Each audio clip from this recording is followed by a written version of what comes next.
باغ جنت میں میرے ساتھ رہے گا۔ اب آئیے، یہ کہتے ہیں میلاد بدعت ہے، میلاد حرام ہے، میلاد ناجائز ہے، معاذ اللہ، 100 بار معاذ اللہ۔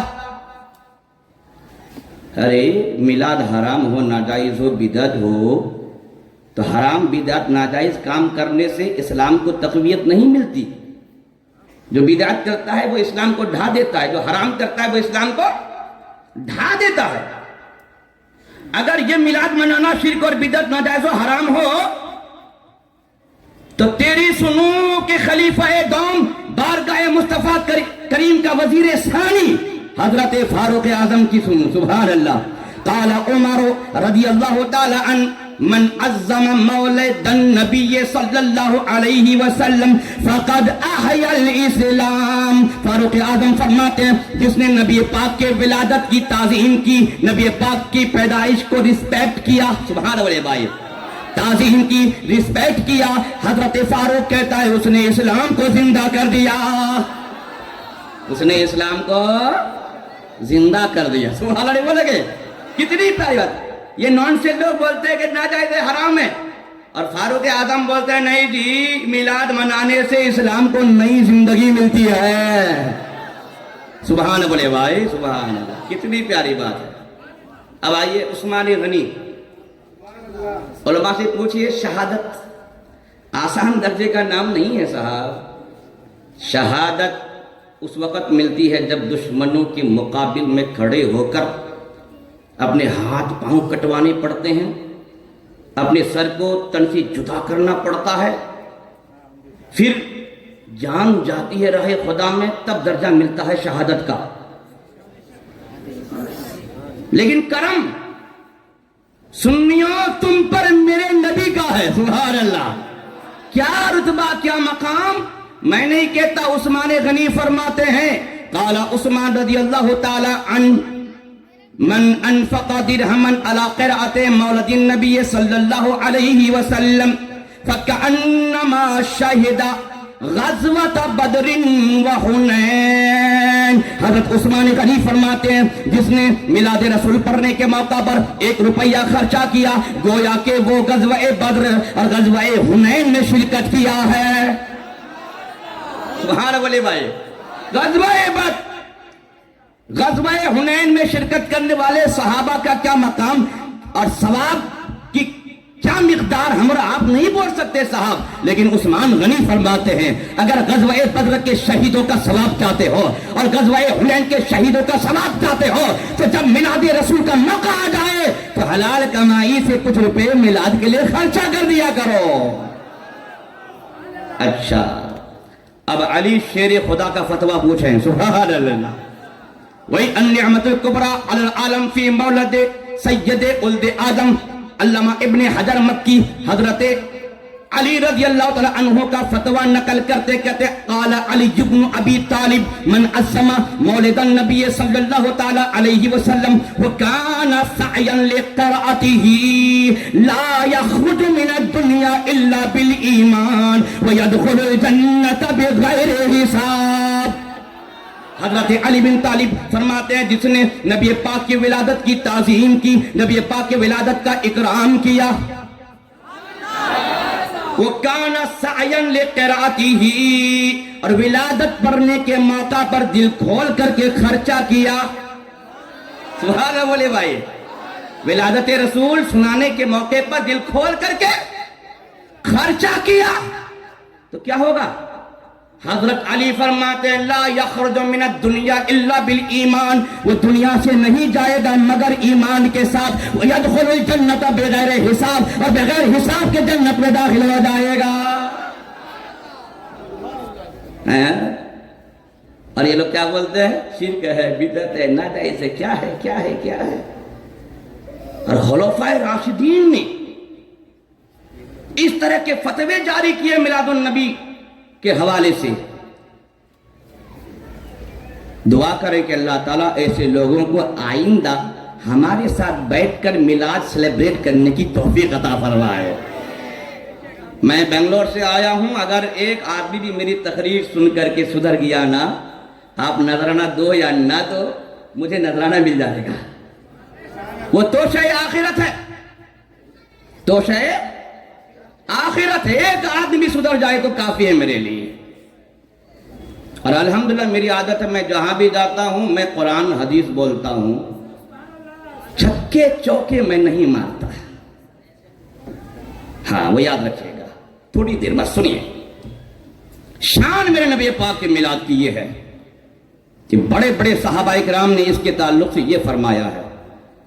ان لوگوں کا سب سے بڑا اعتراض یہ، میلاد اگر یوں ضروری ہو تو قرآن میں میلاد ہے، حدیث میں میلاد ہے، صحابہ نے میلاد منایا، خود حضور نے اپنا میلاد بیان کیا، یہ ان لوگوں کی طرف سے آبجیکشن ہے۔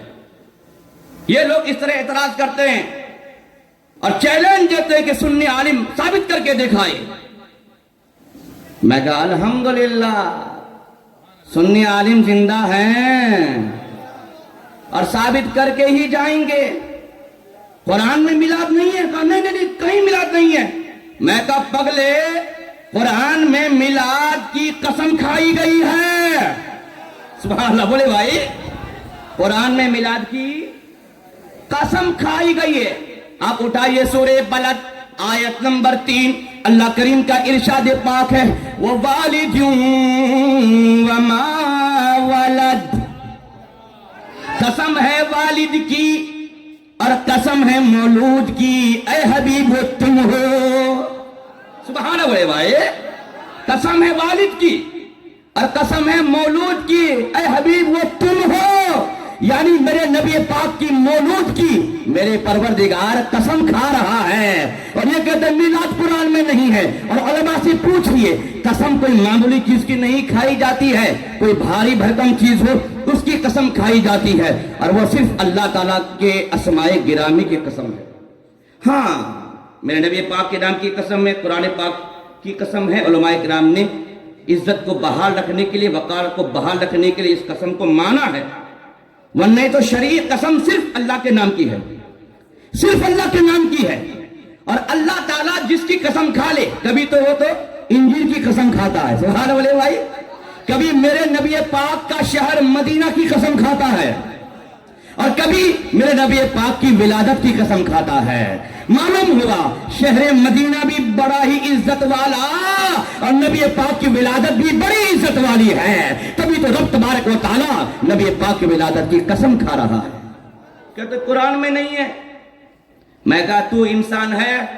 کہاں ہم انسان ہے؟ میں کہا تو انسان اگر اپنے آپ کو مانتا ہے نا تو انسان کی بھی پیدائش، انسان کی بھی میلاد کو رب نے قرآن میں بیان کیا ہے۔ وَلَقَدْ خَلَقْنَا الْإِنسَانَ فِي أَحْسَنِ تَقْوِيمٍ، بے شک ہم نے انسان کو پیدا کیا، سبحان اللہ بولیے، تو پیدا کیا یہی تو میلاد ہے، پیدا کیا یہی میلاد ہے صاحب، یہی پیدائش کا بیان ہے۔ تو جب عام لوگوں کی پیدائش کا بیان قرآن میں ہے تو کیا میرے نبی پاک کی پیدائش کا بیان قرآن میں نہیں ہوگا؟ بولے بھائی آئیے، یہ کہتے نہیں، یہ آیت سمجھ میں نہیں آئی۔ اچھا سمجھ میں نہیں آئی تو اور سنو، سورہ توبہ آیت نمبر 128، اللہ پاک کا ارشاد پاک ہے، لَقَدْ جَاءَكُمْ رَسُولٌ مِّنْ أَنفُسِكُمْ عَزِيزٌ عَلَيْهِ مَا عَنِتُّمْ حَرِيصٌ عَلَيْكُمْ رَءُوفٌ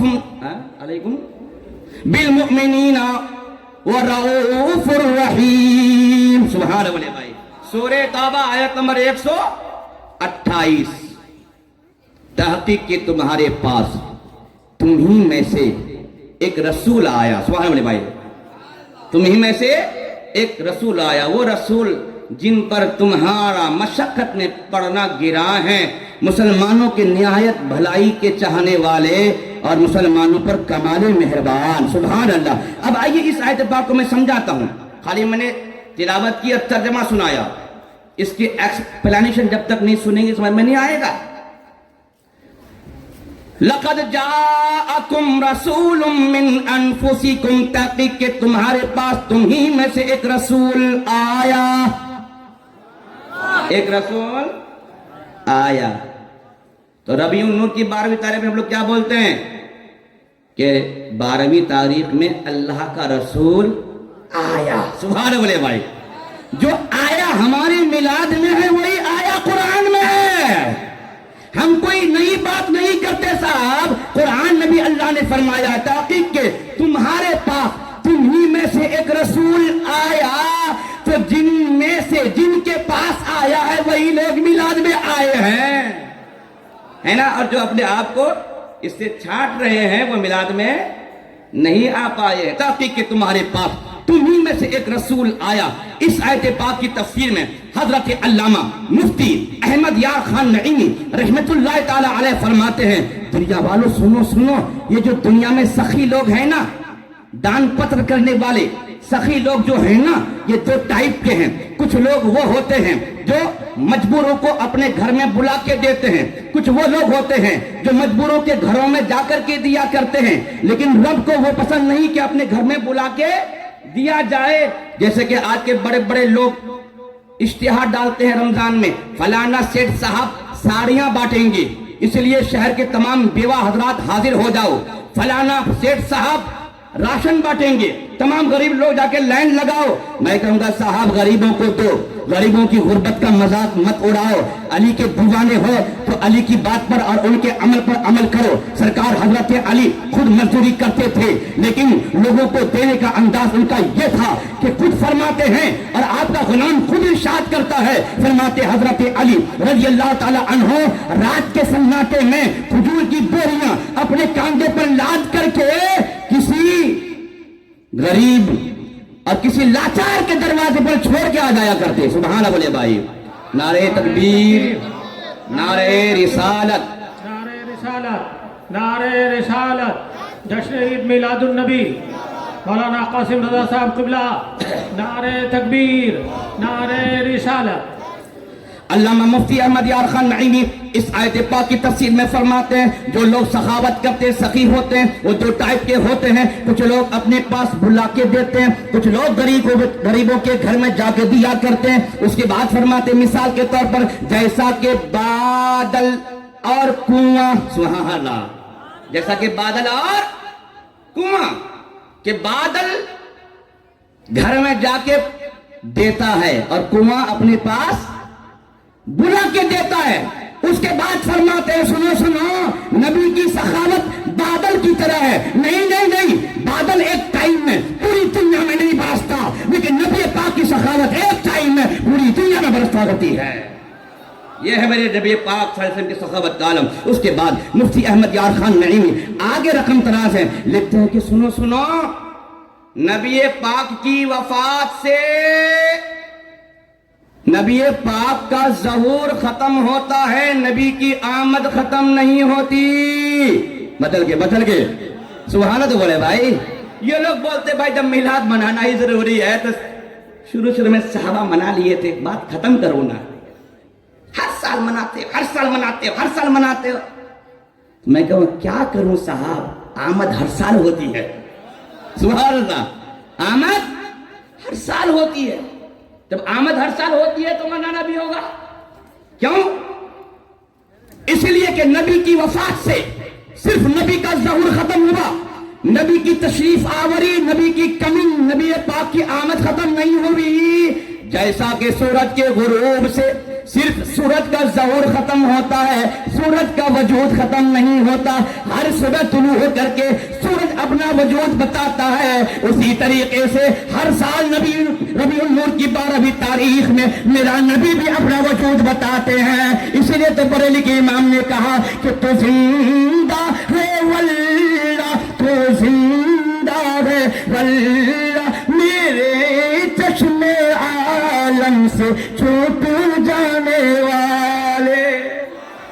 نبی پاک کی وفات سے خالی ظہور ختم ہوا, آمد ختم نہیں ہوئی. سورج کے غروب سے سورج کا ظہور ختم ہوتا ہے, آمد ختم نہیں ہوتی. ہر صبح سورج طلوع ہوتا ہے تو نبی پاک صلی اللہ علیہ وسلم کی آمد ہر سال 12ویں تاریخ میں ہوتی رہتی ہے. اس کے بعد مفتی احمد یار خان نعیمی اسی آیت پاک کی تفسیر میں آخری نکات لکھتے ہوئے رقم تراز ہے. فرماتے ہیں کہ اس آیت پاک میں رب قدیم نے نبی پاک کی تشریف آوری کا ذکر کیا ہے, نبی پاک کی آمد کا ذکر کیا ہے. پتا چلا آمد رسول کو بیان کرنا شرک بدعت نہیں صاحب, بلکہ رب تبارک و تعالیٰ کی سنت ہے.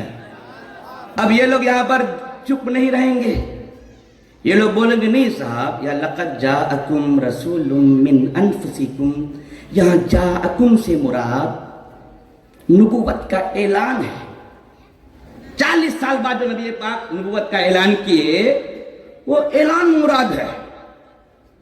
اچھا تو جاءکم سے مراد اگر اعلانی نبوت ہو تو آؤ میں تم کو ایک حدیث سناتا ہوں, وہاں پر جاءکم کا معنی مجھے بتاؤ.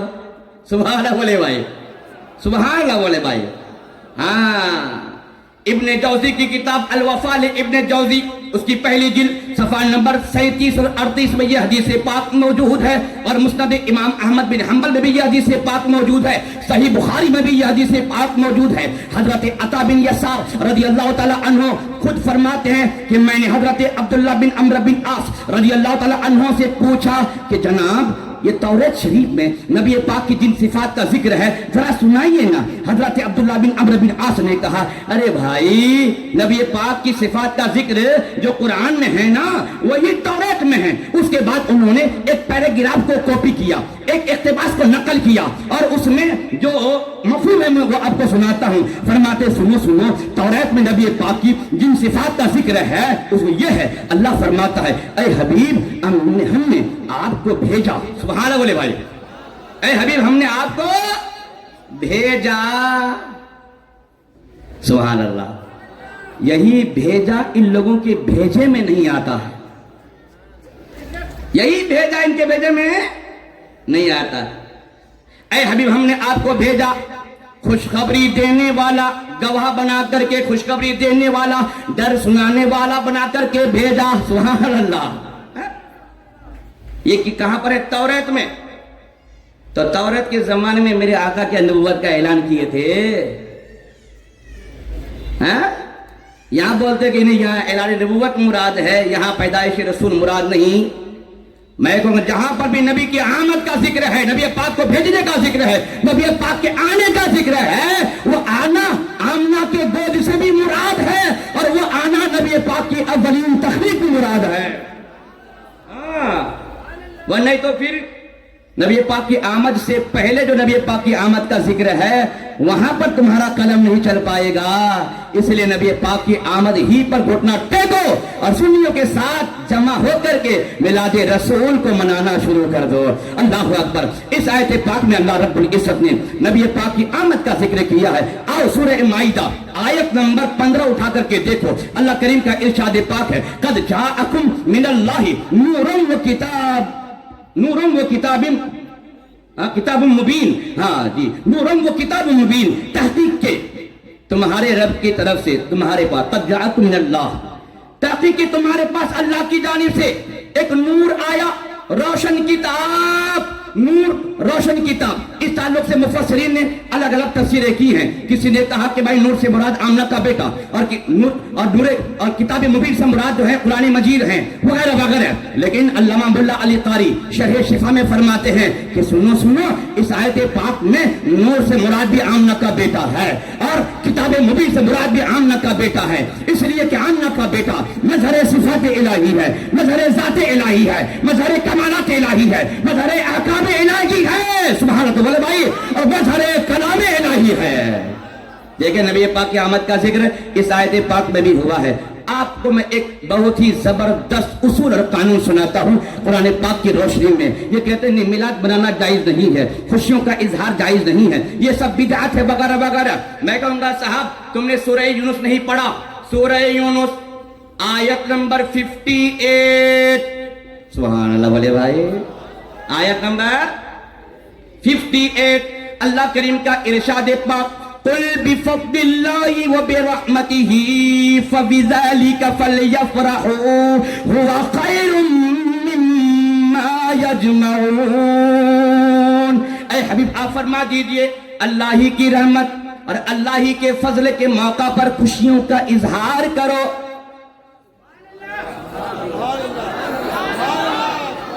اے محبوب آپ فرما دو کہ اے لوگوں اللہ ہی کی رحمت اور اللہ ہی کے فضل کے موقع پر خوشیوں کا اظہار کرو.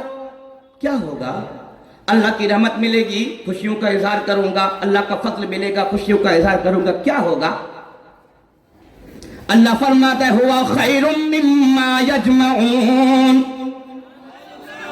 جو تم بیلنس کرتے ہو، پراپرٹی کرتے ہو، جتنا بھی کماتے ہو، جتنا بھی جماتے ہو، اللہ فرماتا ہے اللہ کی رحمت، اللہ کے فضل کے موقع پر خوشیوں کا اظہار کرو گے تو دنیا کی ساری دولت سے یہ بہتر ہے. دنیا کی یہ ساری دولت سے بہتر ہے. دنیا کا کوئی اڈانی، کوئی امبانی سامنے نہیں آ سکتا ایک سنی غریب کے پاس، اس لیے کہ ایک سنی غریب جب نبی پاک کی آمد کے موقع پر اپنی خوشیوں کا اظہار کرتا ہے تو دنیا کی ساری دولت سے یہ اظہار خوشی بہتر ہے. سبحان اللہ، سبحان اللہ. اب آئیے میں قرآن کی تفسیر قرآن سے کرتا ہوں. کیوں اس آیت پاک میں اللہ نے کیا فرمایا؟ اللہ کی رحمت ملے تو خوشیوں کا اظہار کرو، اللہ کا فضل ملے تو خوشیوں کا اظہار کرو. میں قرآن سے ثابت کرتا ہوں اللہ کی رحمت مصطفیٰ کی ذات، اللہ کا فضل بھی مصطفیٰ کی ذات. سبحان اللہ. تو بولیے بھائی آپ اٹھائیے سورہ انبیاء آیت نمبر 107 ہے. اللہ پاک کا ارشاد پاک ہے وَمَا أَرْسَلْنَاكَ إِلَّا رحمت للعالمین. اے حبیب ہم نے آپ کو نہیں بھیجا مگر رحمت بنا کر سارے جہان کے لیے. اب مفسر اس آیت پاک کی تفسیر میں لکھتے ہیں کہ جس نے نبی پاک کی رحمت کو اپنے دل سے مانا ان کی دنیا بھی کامیاب، ان کی آخرت بھی کامیاب. اور جس نے آمد رسول کو نبی پاک کی رحمت کو دل سے نہیں مانا اس کی آخرت بھی برباد، اس کی دنیا بھی برباد. اور اس کے بعد صحیح مسلم کتاب السیر میں یہ حدیث پاک راوی حضرت ابو ہریرہ میرے آقا کریم کی بارگاہ میں صحابہ آتے عرض کرتے یا رسول اللہ آپ ان کافروں کے لیے بد دعا کر دیجئے نا، انہوں نے آپ پر بوسن بھی کیا ہے، کاٹے بچھائے، اجڑیاں ڈالی، سرکار بد دعا کر دیجئے. میرے آقا ارشاد فرماتے ہیں میں لعنت بھیجنے والا نہیں بلکہ سراپر رحمت بنا کر بھیجا گیا ہوں. قرآن کی آیت نے